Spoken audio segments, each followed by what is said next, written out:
Yo, this is Brooklyn, second in command of the Manhattan Clan, and you're listening to Voices from the Eyrie. Now, I'd love to stay and chat, but Demona's up to her old tricks again, and I'm off to put a stop to it. I gotta find my bike. The story is told, though who can say if it be true, of a clan of medieval warriors awoken in modern-day Manhattan, of the animated series that told their story. It is an age of darkness. Superstition and the sword rule. It is an age of fear. It is the age of gargoyles. Welcome to Voices from the Eyrie, a Gargoyles podcast. Hello and welcome to Voices from the Eyrie, a Gargoyles podcast. I'm Zach Joyner, webmaster and executive producer of the Spidey Dude Radio Network. Thank you for listening to the show. This show is powered by Spidey-Dude.com. It's part of the general network that powers it. You can support this show if you like via patreon.com/SpideyDude Network. You can also leave us a voicemail, 818-925-6631. We'll play that voicemail in a future episode. We also like to get emails every once in a while. Be sure to leave us an email if you like, gargoylesvoices@gmail.com. Follow us on social media. At Spidey Dude Network on Facebook is the general network Facebook page. But you can also follow this exclusive Twitter handle, @FromErie on Twitter. Follow us there to get show updates at both places. Be sure to like, share, and subscribe if you're listening to us on YouTube. And if you're listening to us on your favorite podcasting app, you can always leave us a 5-star review, and we will read all of that feedback in a future episode. Want to give a shout out before we get started also as to our patrons, Scott and Venkman. Thank you for your support of this show and all the shows on the Spidey Dude Radio Network. As always, we thank all of our guests and our host for this show. And with that, I turn it over. Welcome back, Gargoyles fans, to another episode of Voices from the Eyrie. I'm your co-host, Greg Bashansky, and joining me as usual is my partner in crime and co-host, Jennifer L. Anderson. Hello, everybody. And joining us again, as usual, is the supervising producer of the first 2 seasons of Gargoyles, the co-creator and the writer of the SLG comic books, Mr. Greg Weisman. Hey, everyone. And we are very happy to introduce to you a man of 1,000 voices, a legend in his field, the voice of Brooklyn, Owen, the Magus, and about 16 or 17 other characters, Mr. Jeff Bennett. And I do not remember half of those. I think you do like 6 different voices in this episode we're discussing even. I think I might. Was I one of the cops? Because it seems like... Yeah, you were one of the cops. You were one of the biker guys. And so was Keith. Like, you guys did a lot of work in this episode. Yeah, they utilized us for as many crowds as humanly possible. Nice. That's called capitalizing on your assets. Yes, there was a lot of that. I do remember going, "Wow, how many parts did we do today?" It was fun. Nice. We do have a little bit of news to discuss first. This is Nightwatch, reporting from New York, Travis Marshall. Tonight, more on the news that has rocked Manhattan, if not the world. The NECA Thalog figure is beginning to hit shelves, so go out and buy him if you find him. And we just saw a tease on Christmas Eve of the back of Bronx's box art showcasing the new NECA figures of Lexington, Brooklyn, and Broadway. And the Brooklyn figure this time has a neck. So nice of you. Not a neck. I needed a neck so badly. Do I have my bike, though? Maybe they'll make one. That bike, Kenner came out with that bike. I never used it with my Gargoyles figures, but I used to use it for my Ghost Rider figure because it seemed to fit. Nice. And makes me wonder how many kids blew it up. You know. Yeah. And on we had a complicated relationship with Ken. Complicated. Complicated, yeah. One thing I'd like to bring up, it's not happy, but Dave Schwartz passed away. Dave was one of the development art directors on at Walt Disney TV Animation and helped us develop Gargoyles.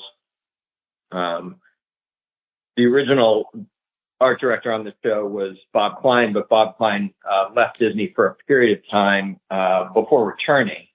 And in the interim, Dave became the art director. And when Bob came back, they were co-art directors.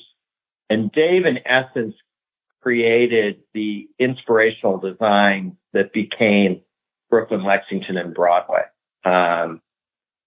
You know, if you look at the old pitch that's on the first season DVD, there's an art card there that shows Brooklyn, Lexington, and Broadway in color, and that was Dave's art.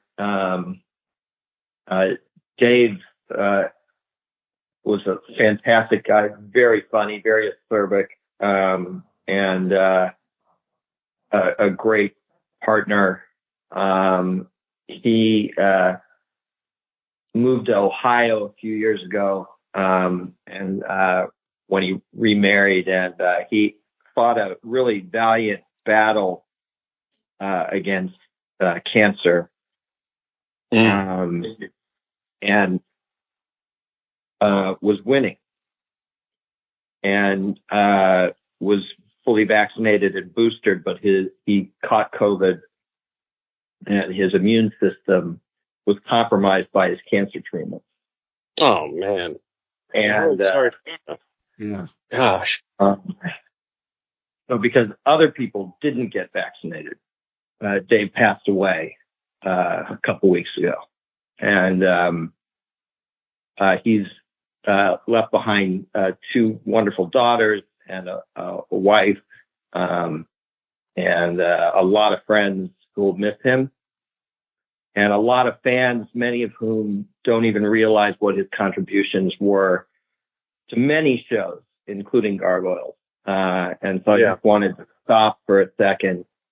Again, I realized that we were all laughing and joking, and I brought the mood way down, but I just felt, particularly for a Gargoyles podcast, we had to stop and acknowledge Dave, his contributions to the show, and the great work and the great person that he was. Yeah. I mean, one of the things that I love most about the first day we were all gathered at the studio, remember those days? And seeing the artwork, you know, when they brought out the different renderings and artwork for each character and the scenes, the settings, it took me back to my theater days, because that's where I started originally. It was like years before that, you know, mid 80s to late 80s to it was like 83 to 88. I was at a regional theater in Houston, and it reminded me of those days where, you know, the director showed you this is what the costumes are going to look like and the renderings of everything and the sets, and everybody got very excited. And I remember feeling that way for the first time about a show here. I go, man, this is going to be great. And I was, speaking of other people who have passed, I was sat right next to Ed Asner. May he also rest in glorious gargoyle peace, you know? And I looked over at him and I was like, man, I'm sitting next to friggin' Ed Asner. And he looked at me and he said, I'm Ed. I was like, I know, Lou, I love you so much. He looked straight at me, didn't miss a beat, and said, shut up. That was perfect. I'll never forget that, because it was like immediately I felt at home because of all those things, because the artwork was gorgeous. But the casting, as you know, took a while. And so, I mean, we were all just so happy to be in the show and be there and be looking at all of this amazing collaboration around us. So it really was a beautifully collaborative show in every way. Yeah, that's all true. On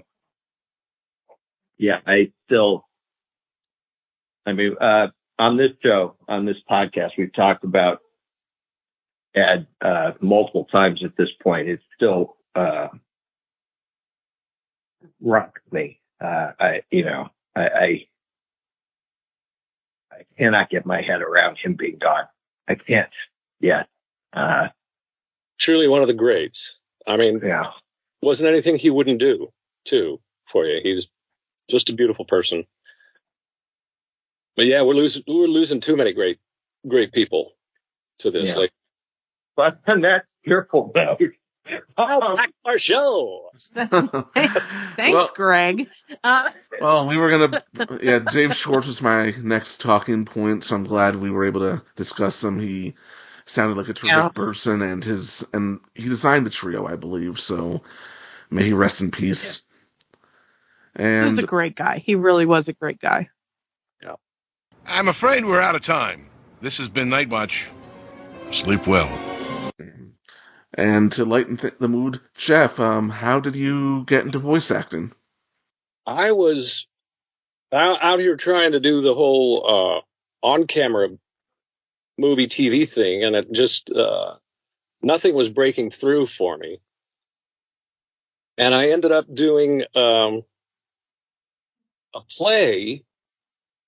Although these were happening at the same time, I ran into a couple of people who were helping me get my demo reel or tape. God, was it a reel back then? No, it was a cassette. I think it was cassettes by that time. and he was helping me get it together. Just be glad it wasn't 8-track. Right. Those could be ruined in 2 minutes. And he said, I have a friend over at SBV who is going out on her own to a different agency, and she's looking for new people, new blood. And I think Tom Pinto, that was the guy who was helping me at the time. And he said her name's Linda Behrman, and she's looking for new people. And so he introduced me to her. And I happened to be doing this show at the time that I got into through, believe it or not, just auditioning through Dramalog. And I saw on the description, it was called Vampire Lesbians of Sodom, which was very... The classics. Yeah, the classics. Greek tragedy. And it had been a long-running off-Broadway show, like one of the longest. And they decided they wanted to bring it out here to premiere it in L.A.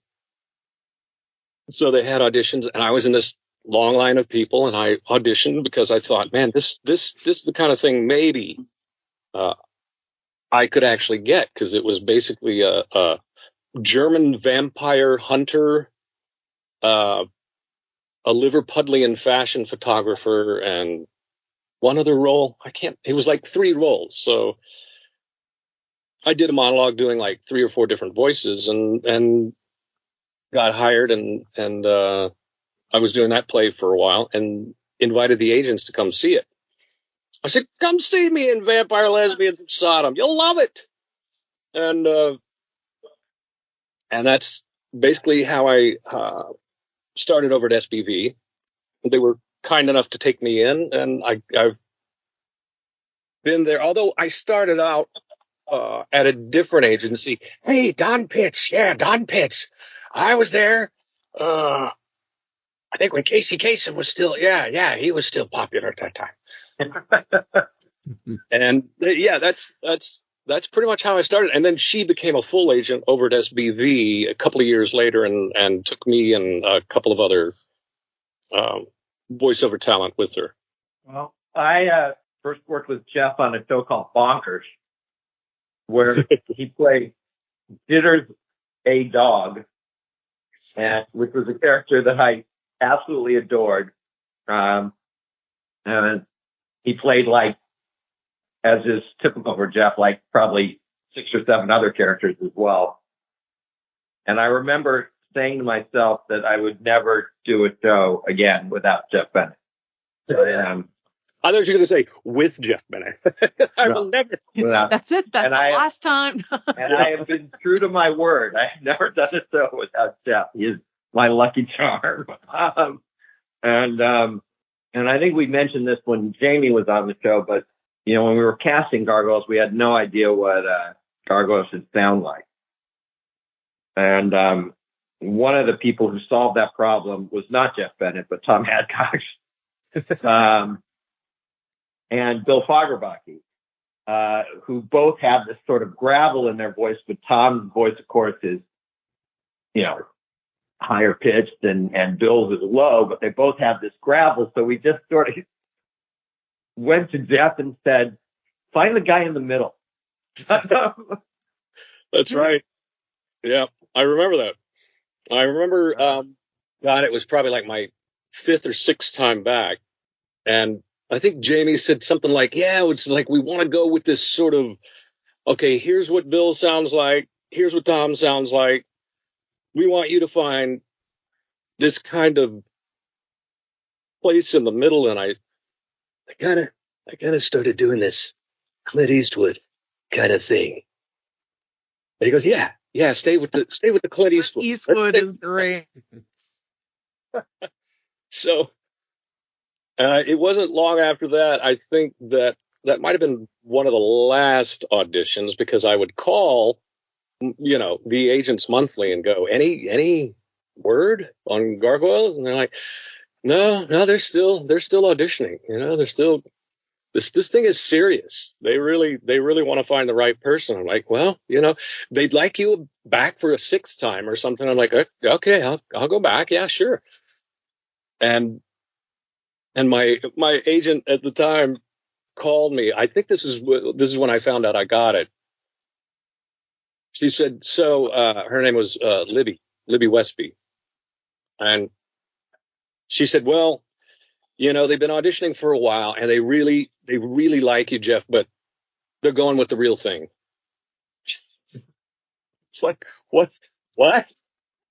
Her sense of joking at the time. Oh, real gargoyles. Okay. They're going with the real gargoyles. All right. But, yeah, it was quite a process. And I remember thinking, well, hey, I hope they figure it out, because I'm not sure I can do anything different at this point, but I'll just do what I'm told. And they knew what they wanted. So it was. I love that you think we knew what we wanted. What I do think is great is I've forgotten that the sort of origins of Brooklyn were in Clint Eastwood, because Brooklyn is so, even from the first episode, comes alive to me as his own unique thing. I'd completely forgotten that you sort of started by going, well, what if I did a Clint Eastwood thing? I mean, because I hear that voice and I just think, yeah, that's Brooklyn. I don't think that it's like a pastiche on Clint. Right. I just think, this is where I'm going to try and embarrass Jeff if that's possible. But this is where, Jeff is a tremendous technician as a vocal performer, but on top of that, he's a phenomenal actor. And so, yeah, once he sort of found that placement for Brooklyn, that was one aspect of the gig, obviously. He's not just sitting there speaking in his Jeff Bennett voice. He's found that place where Brooklyn lives. But then the thing that makes Brooklyn is Jeff's amazing acting talent. It's not just about the technical aspect of consistently finding that place. It's about staying in that place and then bringing that character to life. And no one can do that. Yeah. It's just, to this day, a miracle to me all the time. And Brooklyn emerged very rapidly. And to some extent, to our surprise, he was the one with the big, long beak. But emerged very quickly as a fan favorite and even as a sort of object of desire for a lot of the fandom. And that definitely funny, man. He can't help it. He's got all the cool points, He's the smooth one. This that always confused me too, because I was like, what is it? And maybe it was this kind of rock and roll quality about the character, and especially in this episode with the whole bike kicking 30 bikers' asses all at once. That helps, I guess. But I always thought, it was like, it was so cool the way that everybody seemed to look a little bit like their character. And I know that was, I think it was partly on purpose that the animators did, such a great job of like molding. I mean, it was true in one episode that's coming up called The Mirror, where you turned into humans. And in that, we gave the designers photos of you guys and said, look, don't go too far. They still have to look like Brooklyn, Lexington, and Broadway. But if you can make them look a little bit like Tom, Jeff, and Bill, great. But the actual designs of the gargoyles themselves, we did that before you guys were cast. So no, they weren't certainly look like. It's kind of funky because really, Brooklyn, at the time I had pretty longish blonde hair. If only I still had that. But it did kind of, I thought at certain times, wow, I mean, at least he does have my hair. It's like if it melded, Tom Petty and Tina Turner together, maybe, did a little bit of Tina Turner to Brooklyn too. I always thought I was like, shake your tail feather kind of thing. Shake your wing feathers. Yeah. I was just about to say that this was the episode that launched 1,000 Brooklyn fangirls. Jen can attest to that one. It really did. I just instantly was in love with Brooklyn. I mean, to the point where I'm going to do a little bit of a shout out. There was a previous Gargoyles podcast, which is sadly now defunct, Gargoyles Reawakening. One of the co-hosts, Lisa, she was a huge Brooklyn fangirl, and she named her son Bennett. Oh, wow. No kidding. Wow. That's going too far. I hope. I hope Bennett has his own bike and is a happy kid. Or he's probably 40 now, so. It was a really long time ago. It's been a minute. It's been a minute, definitely. And Brooklyn's his character. He goes through such amazing development through the show, from naive teen along with the rest of them to a bit of a leader himself. Just agreeing. Yeah. I think you, Greg, and the team all did a phenomenal job bringing this character to life and capturing the imaginations of many, many people. Well, I don't think he would have been so important to so many people if it hadn't been like that, like Kismet of things. Like, they had the character design, they had this wonderfully written character that was going to grow and change throughout the season. And then this amazing voice actor behind it all, and it just came together so amazingly. And the trio are just awesome. Everybody did such a great job. Indeed. And that's the beauty too of working with good writers like Greg, and they've already done all the hard work for the most part for you. It's just bringing it to life. And this was, I don't know any other show that was so well developed was such a huge arc through the show than Gargoyles. I think it's kind of amazing that we went from the awakening, the beginnings, to a whole Shakespearean other netherworld kind of show as it went on. And I don't even, I wasn't even involved in a lot of the later shows, but it was amazing just to be part of that whole arc. And I literally, I don't remember any other show that was quite like it in that way. And I think that was why it was a big fan favorite, because it truly, it did not talk down to an audience. It lifted you up to watch it, and made you think. It had a philosophy, and it really made you kept you engaged. And in a way that many cartoons, if you want to call them cartoons, do. You definitely wanted to tune in next week and see what was going to happen, kind of thing. It kept you interested. There was an ongoing storyline. There was, Definitely. Yes. And these characters were definitely growing in each episode. Mm-hmm. Right.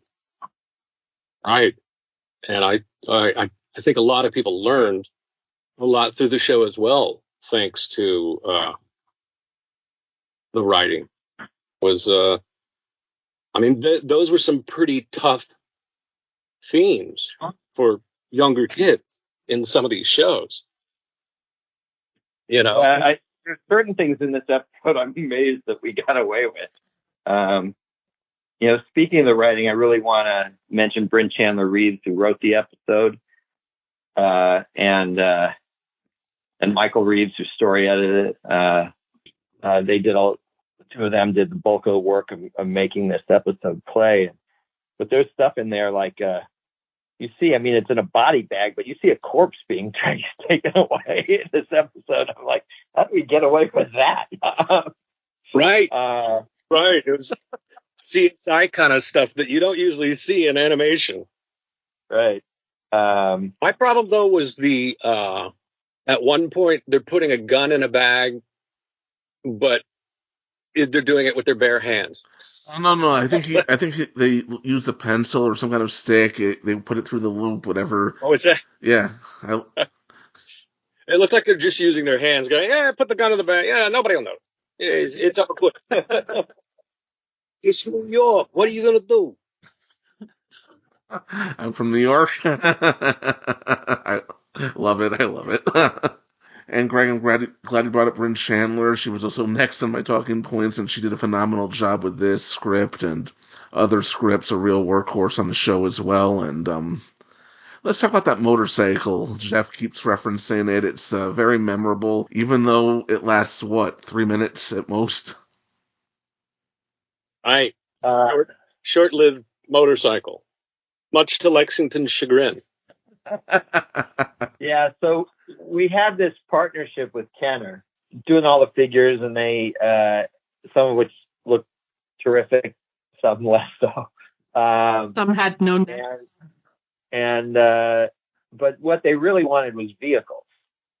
They just gotta have vehicles. We're like, the gargoyles, they got wings. We don't really need vehicles, and they're from the Middle Ages. They don't really know how to drive, and they're like, oh no, we got to have vehicles, and so we came up with this idea of doing the gargoyle cycle, and then I don't know what I was thinking, honestly. It's so arrogant that we blew it up in that episode. It's been on screen for maybe 4 or 5 minutes, and here's your motorcycle. Yeah, you want a motorcycle, Kenner? Here you go. The thing is I look at it down, I'm like, it's a pretty cool motorcycle. Maybe we shouldn't have blown it up quite so quickly. It should have been parked back at the castle, for another couple of episodes at least. That's where you get the difference between 30-year-old producer Greg, who's never done it before and is just like, fuck Kenner. What? I don't need Kenner. And 58-year-old Greg is like going, what the fuck are you doing, kid? It just becomes this exercise in self-immolation kind of thing. But yeah, I look at the motorcycle now and I think, that looks pretty cool. And the toy actually was pretty cool. It didn't make a hell of a lot of sense for Gargoyles, but I loved how Brooklyn makes it work. Even things like the helmet, it's like S&P said, if he's on a motorcycle, he's got to wear a helmet. And we're like, he flies around the city without a helmet on. And so we're like, okay, so we actually sort of hung a lampshade on it. Broadway says, what are you putting the helmet on? Your head's hard enough. And it's like, hey, it's all part of the look. He pokes the holes in the helmet for the horns and he puts it on, and the leather jacket. It's all part of the look. And what he's saying is, hey, kids, helmets are cool. You think helmets aren't cool and you don't want to wear them, but we're telling you, we're Gargoyles. We're telling you, wearing the helmet, that's cool. Just poke a couple of holes in it. Yeah, that was our way to get around the S&P or really invest even in the S&P problem of needing to have helmets on anyone who rode a motorcycle. But it was amazing how good Brooklyn was right away at riding his bike. I mean, yeah, he was like, he didn't need any motorcycle training. He was brilliant. Was it that Lexington could build one just randomly? That looks Hi, good. Here I am, never seen a machine before.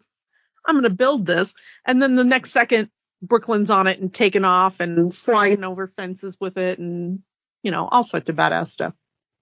It does seem because that's how motorcycles work. If you put wings on them, they'll fly. It did seem like somehow it's like, where did you get all these spare parts? And we'd always make jokes in between anyway. I think, it was just what, stole them from a car.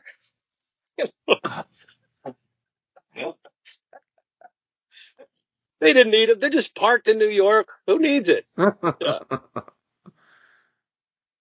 that's kind of how we do things here. I was sad. I was sad that it blew up as quickly as it did too. Yeah. Yeah. It was pretty I was, at the time I thought it was great that we blew it up, and now I'm like going, oh man, that bike was cool. So I definitely, I don't know if matured's the right word, but I definitely changed with age. I would not use the word matured. Yeah. I mean, I also, we do so much damage in the cloisters. And I feel guilty about that too. I'm like, geez, the cloisters, that's, the stained glass, not the stained glass. Oh my God, what are we doing here? You ripped up another Christmas tree. Yeah, you just sort of now it's all about, it's the difference between, I was, rented property when we were making Gargoyles, but now I own property and I'm like, what are you doing? Insurance.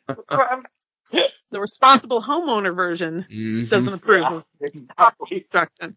It's tough. It was an expensive set. It really was. I mean, a lot of money spent on those sets just to tear them apart like that. Again, kind of a rock and roll thing.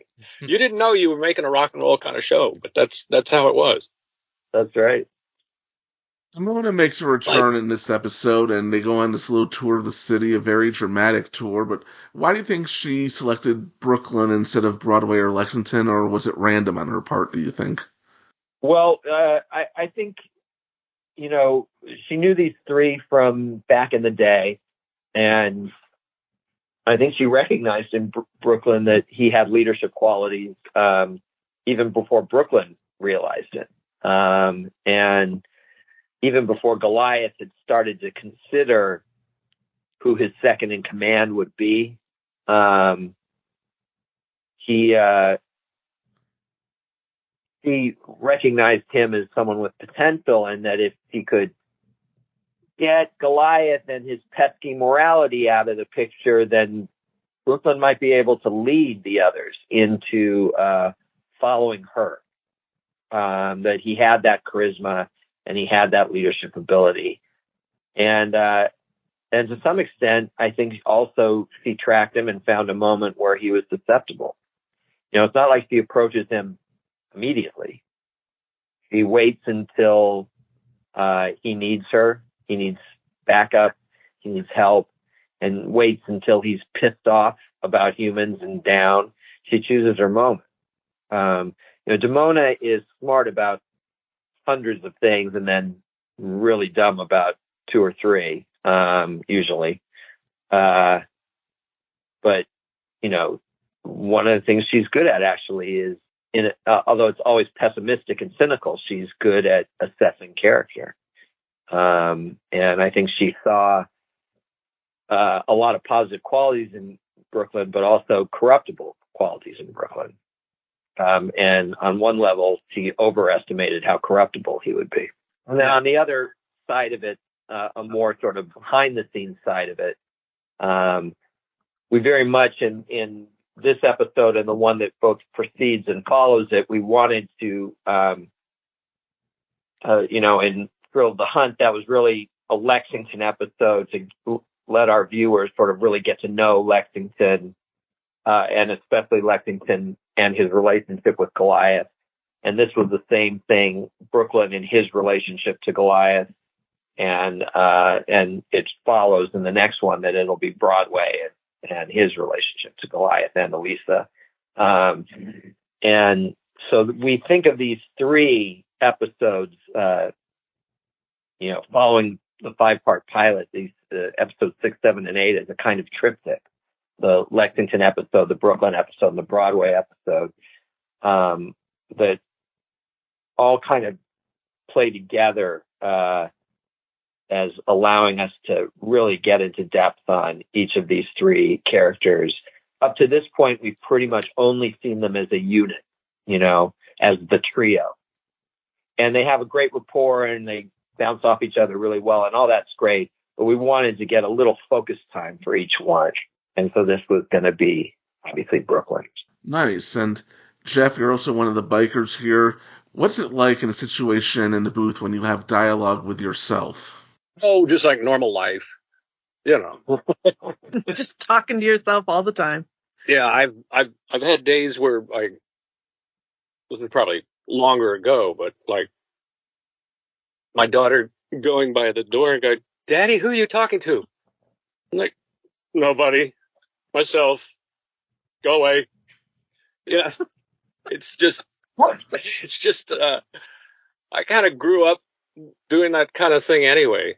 But really, I've just gotten so used to it in this work, and something that I always enjoyed doing, even as a kid. I mean, I'd watch the Rich Little special and think, wow, that's so cool that he can do these different these different impressions, and it's like he's talking to himself, and I started working on those kind of things early on, and maybe it became a little bit of my own therapy as well, but it's kind of a natural thing for me, unfortunately. And a lot of the voice directing in this episode is brilliant also. Thank you to the actors, of course, and to Jamie Thomas. And Demona has this one line in the episode, which I've seen fans debate, when she says that line about perhaps the policewoman is the exception that proves the rule, but I don't know. It feels like she's forcing herself to say that. Yeah, I think she is, in that moment, swallowing her Elisa hate. Okay, in other words, she, again, smart enough to know that if she says, no, she's horrible too, that Brooklyn will react to that and step back and start thinking about everything that Demona's saying in a different light. So she forces herself to say, all right, maybe, I don't know, maybe she's the exception that proves the rule, but let me tell you something. And let me show you something. And she isn't, you'll notice, saying we have to go to war against the humans. she's genocidal, and yet she doesn't preach genocide in this episode.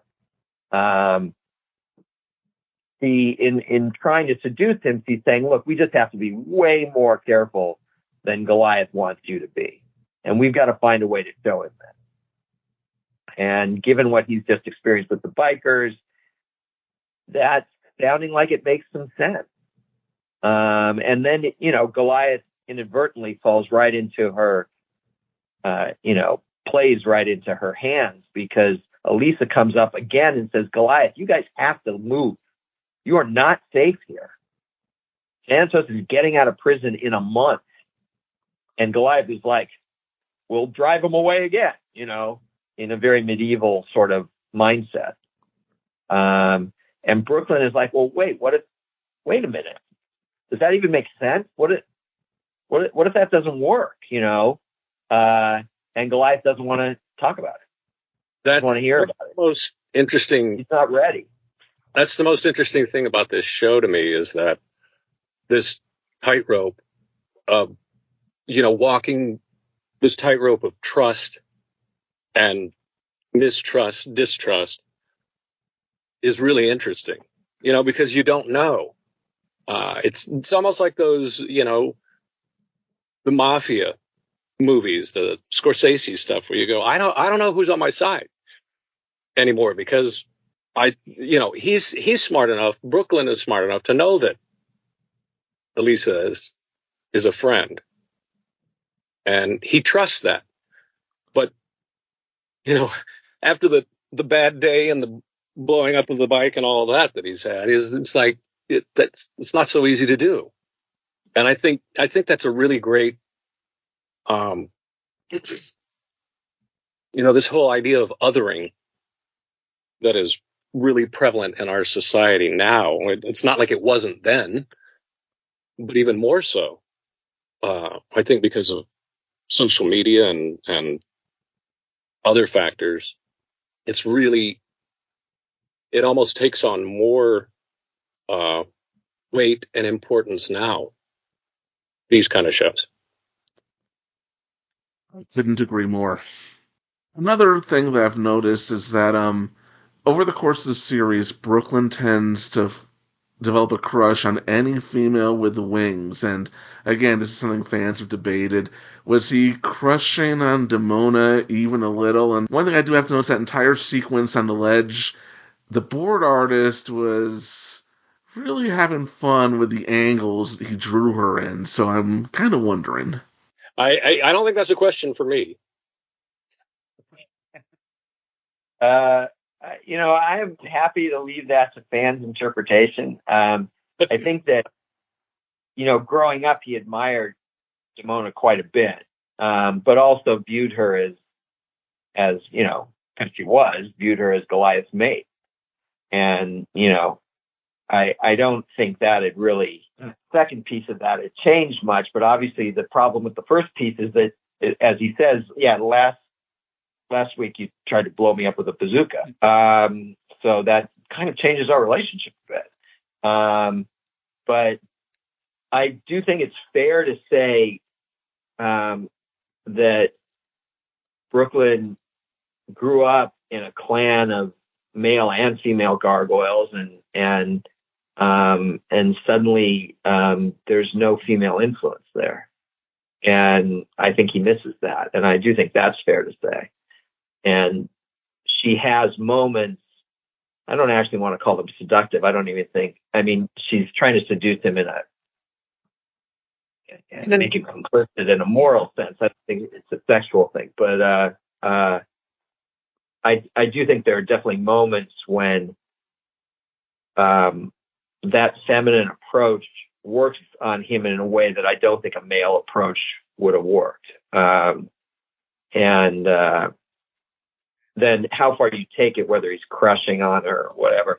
Again, I'm more than happy to let any individual fan decide that for themselves. But I think it's more about that feminine influence and that feminine touch, which he is missing from his life since they got to the 20th century. Oh, remember when we lived in the 20th century? Way back in the day. Way back in the 20s. So I think that's kind of the deal there. She presents an aspect to him that is missing from his life, and I think she's aware of that. And again, I don't think that necessarily translates to her trying to seduce him in a sexual sense, but I think she's clearly trying to seduce him over, for lack of a better term, to the dark side, that kind of thing. I think that's fair to say. Only I could be your girlfriend. So, with the spell, with the spell, she wants to control Goliath, and does she really think this is gonna fly with the rest of the clan? Just clearly, he's not himself. Like, it's not going to be fooling anyone, right? So has she just thought this real through, or is she just being revengeful? And I think she's trying to subtract his leadership from the equation.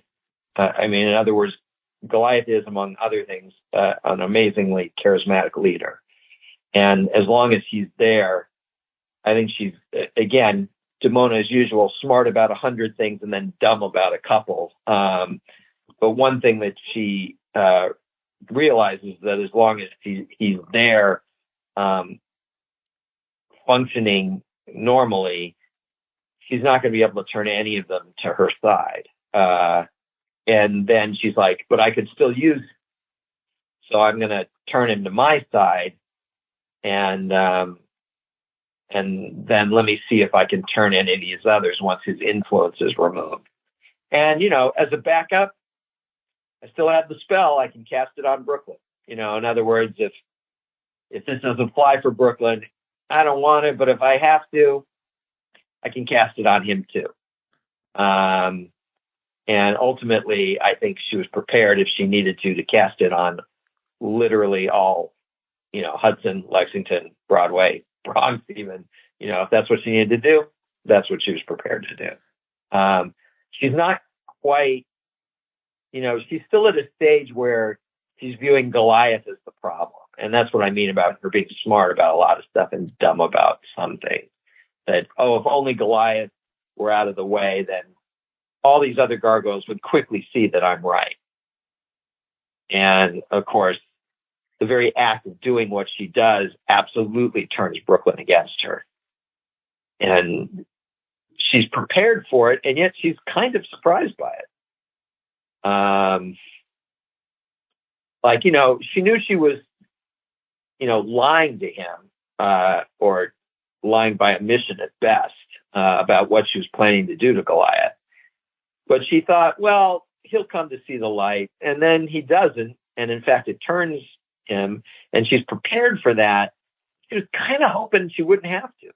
And whereas any one of us would have looked at that situation and said, okay, the moment you do this, you've lost this kid. She was hoping that he'd still see the light from her point of view. But she probably didn't think that he'd rip out the pages. No, she wasn't ready for that. Yeah. And even just before that, she jumped to, I'm going to cast a spell on you to kill him really quickly. Well, first she's like, grab him. I mean, killing him is not her first thought. Contain him, or I forget what the exact line is, but it wasn't kill him. It was take him. Take him, or and basically she just wanted to hold him still so she could cast that spell. But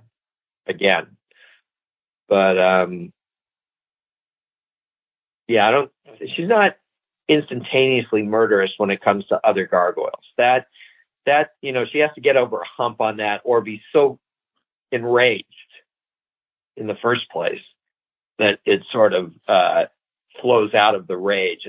But here she was very this was a much more cold-blooded episode for Demona than, for example, Awakening Part 5 was.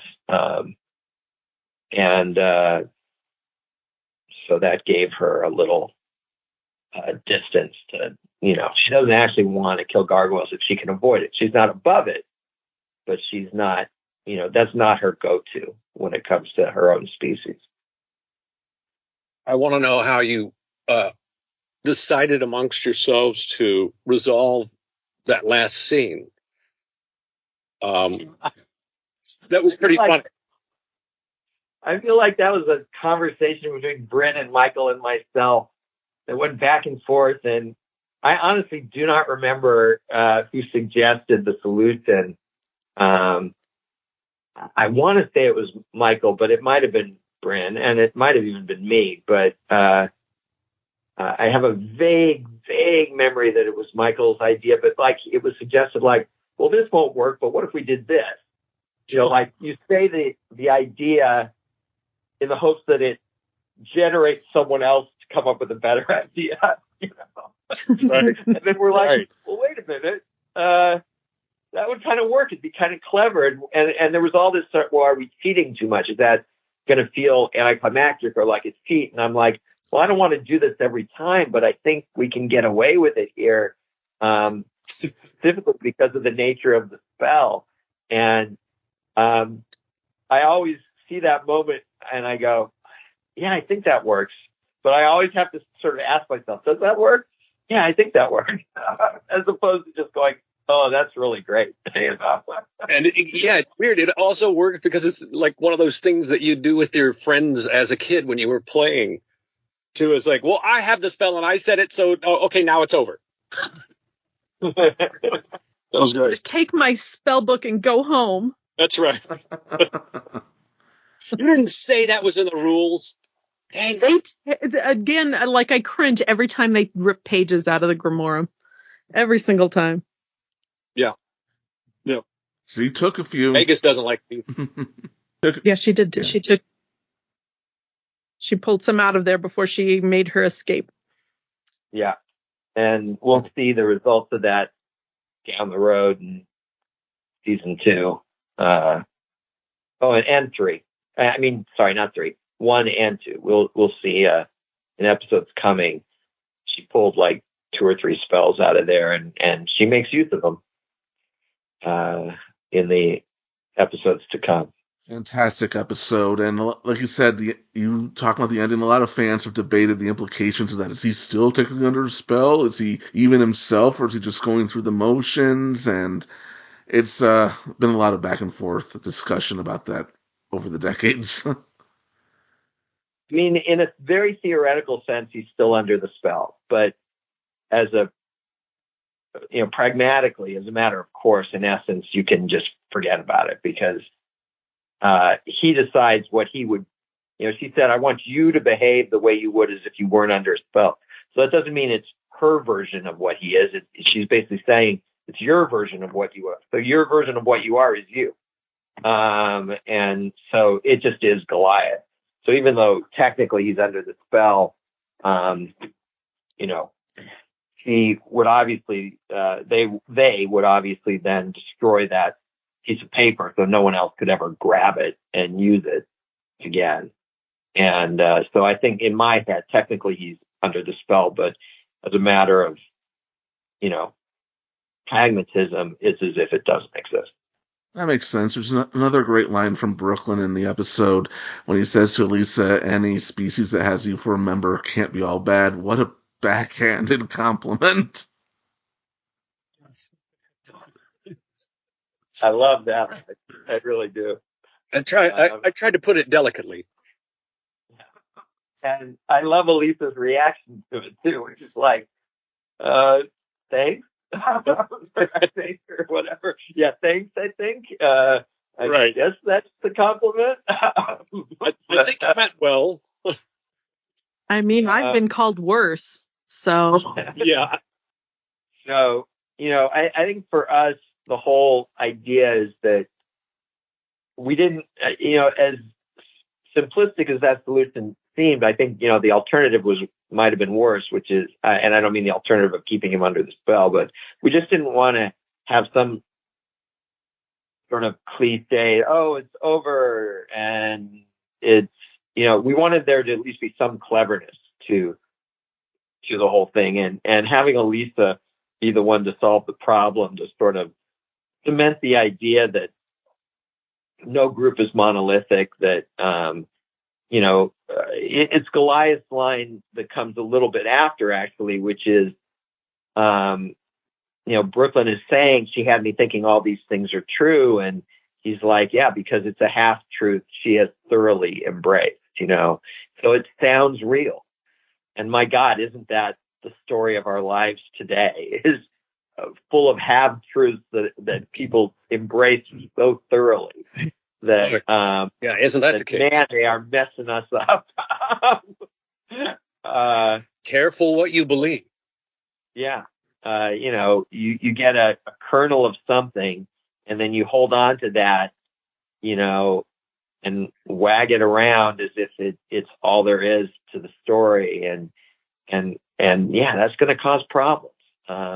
If you're not willing to get to the whole truth, but just latching on to the thing that suits you, and so I think when Bryn wrote this, she was thinking of what life would be like during the pandemic in 2022, and teaching us all a lesson. She's a prophet. It really is so apropos to what's happening now in a lot of ways. We just didn't, you didn't put any outbreaks in the show. That's all. Well, outbreaks of hatred. We didn't want to telegraph it. We wanted it to play subtle. We could have said, hey, this is really going to matter to you in 2022, but we wanted people to find that out. The prophecy has come true. Can't make it too obvious, or there's just no art to it. But you did it well. It's a great show. I'm reminded now of what J.R.R. Tolkien said about applicability. I'm not, so tell us. Share with the class, please. Basically, that he's not in favor of allegory. He likes to tell stories that could be applied to any situation. It isn't like, okay, Sauron is Hitler. It's just that, evil needs to be beaten back no matter how many forms it takes. And if a story is written enough, it can resonate in any time period. Right. Oh, you're taking fun out of it now.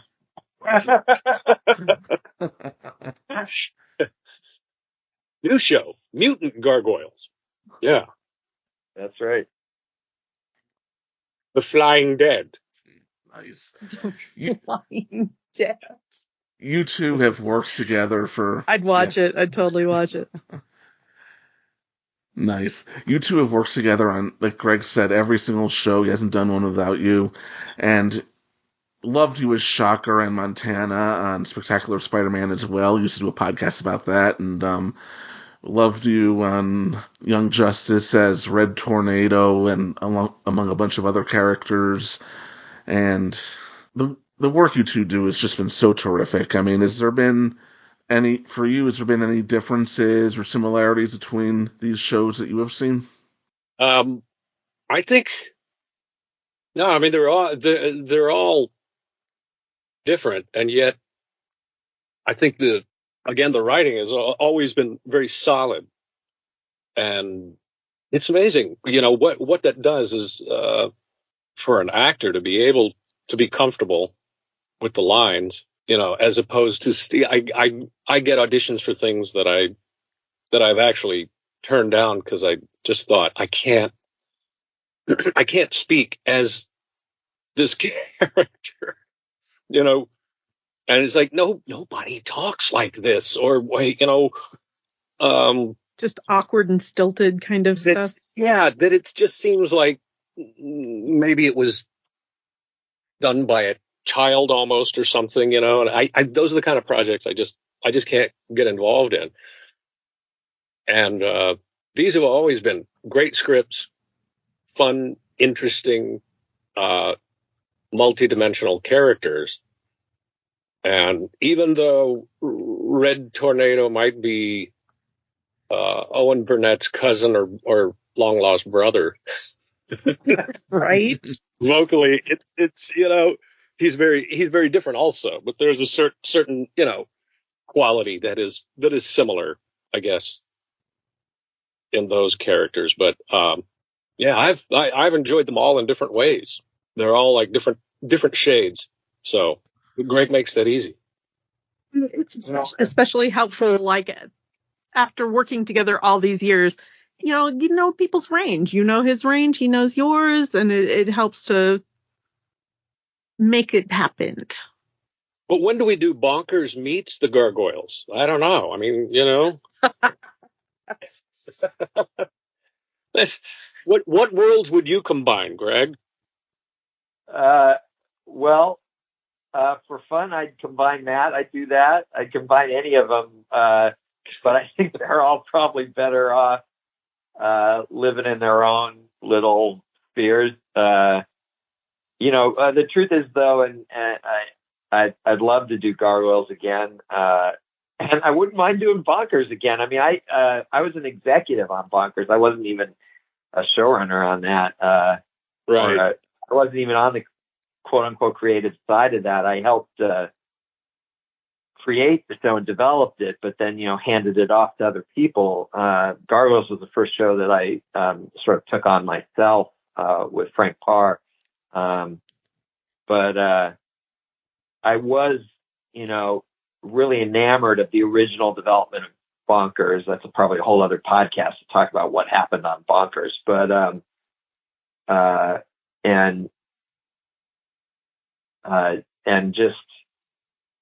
and I didn't know Jeff before Bonkers.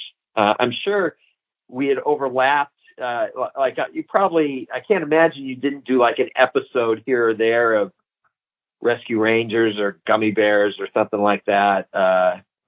But the first show that we really worked together on was Bonkers, and I was just so enamored of your abilities. And so, yeah, I mean, the thing, you talk about Jennifer, I know his range and that kind of thing, but the thing is that I know he's got no limit to his range. I mean, that's what I know. Like when Brandon and I this season on Young Justice were thinking about, okay, last season we got Artemis to a place where she could was ready to move on. She hadn't moved on, but she was ready to move on. And we thought, okay, it's a year later. By now, who would she be dating? And the thought crossed my mind. Jeff, had done maybe one or two liner as this character, Jason Bard, way back in season 1, who was just this Marine private, and I thought, yeah, let's have her dating Jason. And it's like, so we have this whole incredibly great scene that's kind of sexy and then very funny as Artemis's sister shows up and starts questioning Jason. And I'm like, yeah, Jeff can totally handle this. And so, you get this sexy interplay between Artemis and Jason, and you get this, oh my God, her family is intimidating moment with the sister. And my favorite part of that is Jamie playing the role and doing the sexy scene with me. that was always the best. Jamie goes, okay, I gotta say, okay, I'm gonna say, you're just, I'm gonna be very quiet and talk to you and go, oh, I find what you say so deep, Jay. That was a beautiful Jamie impersonation. I can't say my line straight with you doing those lines, Jamie. I just, I can't. I don't think I can go on. But thank you. Who is sexier than Jamie Thomason? Who is nobody? Than you? No. That's the thing. I mean, again, I know that anything I can hand Jeff anything, and he's gonna knock it out of the park. There isn't a pitch you can throw him that he can't hit. And again, just joy to work with Jeff always. Always. You're too kind, sir. Might I say the same? And I just did. Nice. Smooth. But I want my bike back. Maybe NECA will make you one. Yeah, we need to redo Gargoyles just so he can get his bike back. Well, we've always wanted to see a proper third season, hopefully based on those comic books that Greg wrote back for SLG. Some really cool stuff happens with Brooklyn and them. He finally gets the girl. Yeah. Yeah. And before we begin wrapping up, because I promised I would, the other day I was speaking to my young cousin, and I mentioned to her I'm going to be interviewing a man named Jeff Bennett, who was a voice actor, and she quickly Googled you, and here's what she said: "Oh my God, he's done so much. I love all the Scooby-Doo participation, and he was Johnny Bravo. That's great. Love seeing him in Powerpuff Girls and Dexter's Lab. Those are two of my all-time favorites." I mean, Johnny Bravo's got to be the top of the career, right? That's. Yeah, it was that was, gosh, when we were doing Gargoyles, what, 93, 90, 94?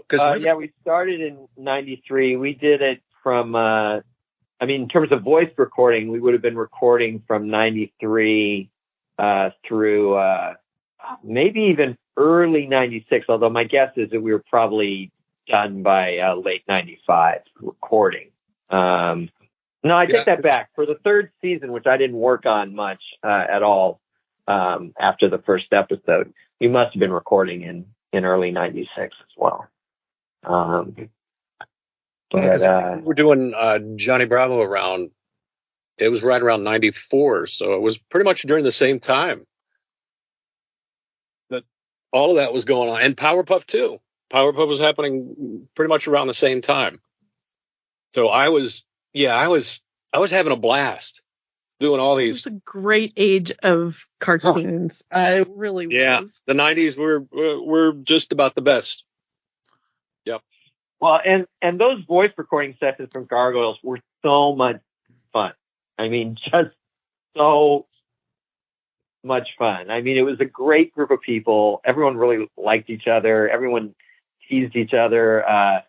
Jeff would sit there and do Lexington impressions and Broadway impressions. I know. I remember when Tom went to the bathroom or something and came back and Jeff was doing Lexington and Tom's like, "What's going on?" And Jeff is like, "Oh yeah, what's the cast? This is my part." No, you didn't lose your part. He was just messing around. It's okay. You're good. You're good to go. That was partly how I got cast, is that I would go home and then I'd go, okay, so this guy talks, and this guy talks like this, so I gotta be in between. you know? And it fit perfect. It was just a constant, what file does this fit in? But yeah, that was. You got to be the just right at the porridge, too hot, too cold, just right. Right. Yeah. It was a blast though. And in this age now where, you're lucky if you get in the same room with anybody, with more than one person anymore, it's pretty amazing. I literally, I wonder how they put some of these shows together now, because if you don't hear the other line, we had line readings based on what we were given by the other actors, but if you're having to make it up in your head, that may not be the way the actor read the line. So maybe you're reacting in a totally different way. It's so different now. And I still love it, but it's a whole different way of recording a show now. Plus everybody has so many schedules, so they can't get everybody together at the same time to do a show. So mostly we record individually. Although I have done cast recordings on my, via the computer, and that's a whole different realm now too. Really, that we haven't done. For season 4 of Young Justice, we tried as much as possible to do cast recordings, and say for the first, third of the season. And then, the pandemic hit and everyone was recording individually and most of them, although not all, from home. God, I can't wait to get back to full cast recordings, assuming that we ever can someday. But we never tried doing full cast recordings via Zoom or anything like that. I don't even know how that would work. It's very interesting. But, they're doing it. I mean, I'm grateful that we can even do the work during all of this, because a lot of people can't, and it's been pretty wonderful. In fact, I'm going to be doing a show in about 15 minutes. Right. So, well, we better get you off to your show. We had better. Before we begin to wrap things up, is there anything you would like to plug? No, all the stuff that I would plug, I can't yet talk about. So, I think I can say, but I'm not completely sure about one of the shows. But it is it's a franchise kind of show, and I'm really I'm excited. And then I've been doing a lot of Disney Junior work, and I think we finally finished Curious George, which was, gosh, it was like 14 seasons altogether or something like that. Wow. Yeah, it was a lot. And I'll miss that, but yeah, things are going well, considering it's been 2 years of being in the front closet room of my house and still working. So, right. Nice. And Greg, do you have anything you would like to plug? This will be going up the first show in March. Oh, well, if it's in March, then we'll be coming back with the second half of season 4 of Young Justice. I would think any day now. I don't have an actual date. You were recording this back in January, and at this point, I don't have an actual date, but we know it's spring. So March is spring, right? March sounds like spring. So we should be coming back for the last 13 episodes of season 4 of Young Justice any minute.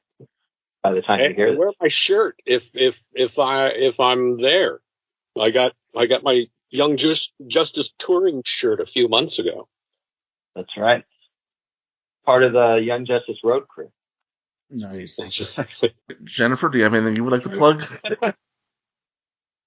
Right now things are kind of crazy, but if my Etsy's open or anything, you'll know. Just go to www.heyassbutt.com and my Redbubble and all my other stores are there. Can I get a Gargoyle's license plate? I never did. You got to paint the hood of your car too.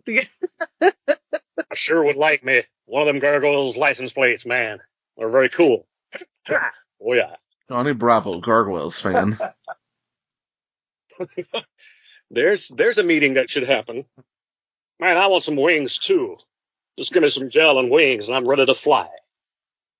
Awesome. All right, Jeff, I just want to thank you for coming on. It was a privilege and an honor. I've been hearing your voice. Absolutely love having you. I've been hearing your voice for so many decades now throughout my life. It was a pleasure. Oh, thank you. It was my pleasure as well, and lovely to talk to you and hear the stories of long ago 90s. Many moons have passed. Well, fingers crossed that maybe the 90s will become present day again sometime. # keep binging Gargoyles on Disney+. Mm-hmm. And Greg, I want to thank you again for doing everything you do. We always appreciate it. We appreciate your time. We appreciate your contributions, your patience. Heavy on the patience. Heavy on the patience over the years. I feel that's mutual. Okay, a little bit. Let's face it. I just go on and on and on, and you guys put up with it. Well, it was great talking to all of you. All right, you guys take care, everyone. And Jennifer, you rock too. I hope you know that. Oh, I have moments. Bye, gang. All right, All right, and I just want to thank the audience as well. Tune in next time when we discuss Deadly Force.